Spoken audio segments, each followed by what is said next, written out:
Halo semuanya, perkenalkan nama saya Fenicia Sofiani dengan NIM 196-22268 dari kelas akuntansi malam 2 semester 5 dari Sekolah Tinggi Ilmu Ekonomi Pembangunan Tanjung Pinang. Nah, di video kali ini saya akan menjelaskan tentang sistem informasi manajemen yang diterapkan pada e-commerce untuk memenuhi tugas dari Bapak Yusri Rizal selaku dosen pengampu dari MK Sistem Informasi Manajemen ini. Untuk tidak memperpanjang waktu, mari kita langsung mulai aja ke pembahasannya.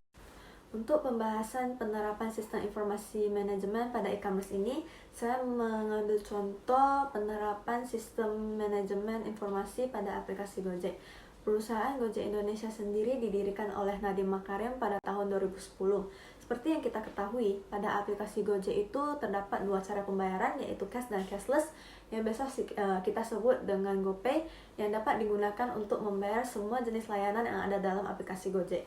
Dalam memberikan layanannya, Gojek memanfaatkan teknologi informasi yang dibagi menjadi tiga, yaitu teknologi end user, yaitu aplikasi smartphone Android dan aplikasi smartphone iOS.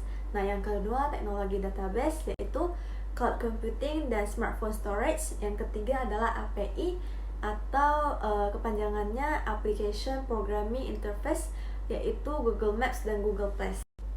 Yang selanjutnya adalah sistem informasi yang digunakan untuk operasi bisnis dalam aplikasi Gojek ini adalah yang pertama Transaction Processing System, yaitu sebagai pengatur alur keluar masuknya transaksi yang terjadi pada aplikasi Gojek ini.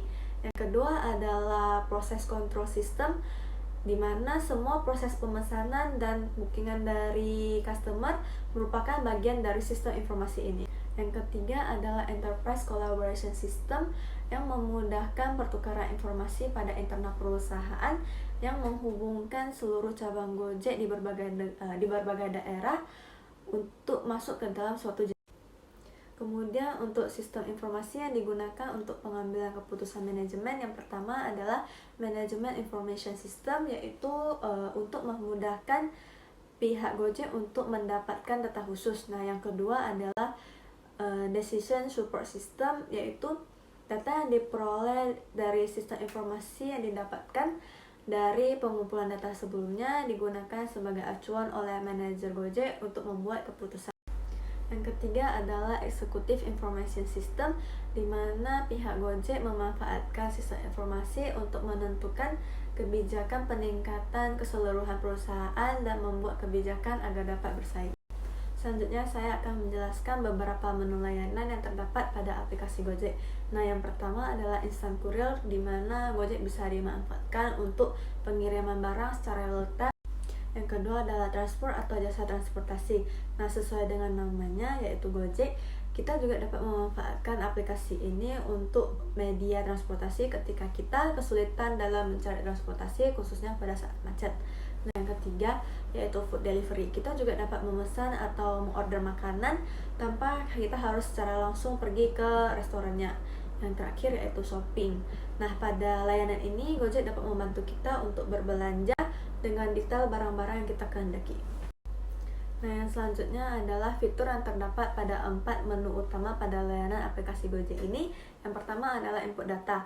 Calon penumpang harus menentukan lokasi penjemputan dan lokasi tujuan, kemudian Gojek akan mengkalkulasi pembayaran.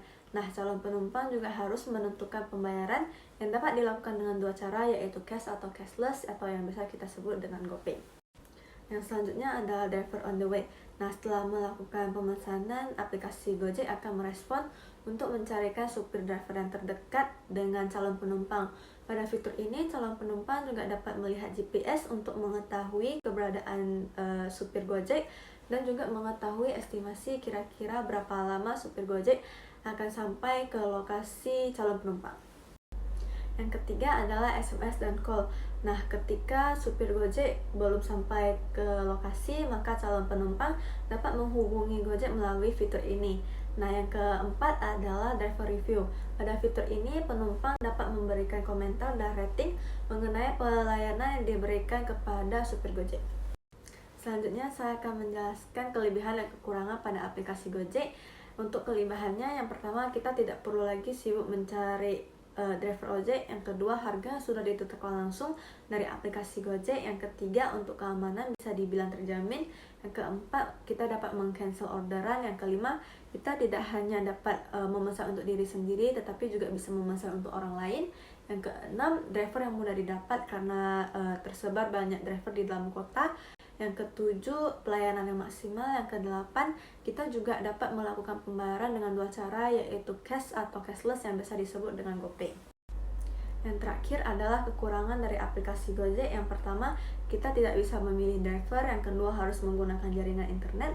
Yang ketiga, apabila kita mengubah arah atau lokasi tujuan akan dikenakan biaya tambahan. Yang keempat, beberapa kota masih sulit mencari driver. Yang kelima, pemesanan makanan melalui GoFood lumayan lama.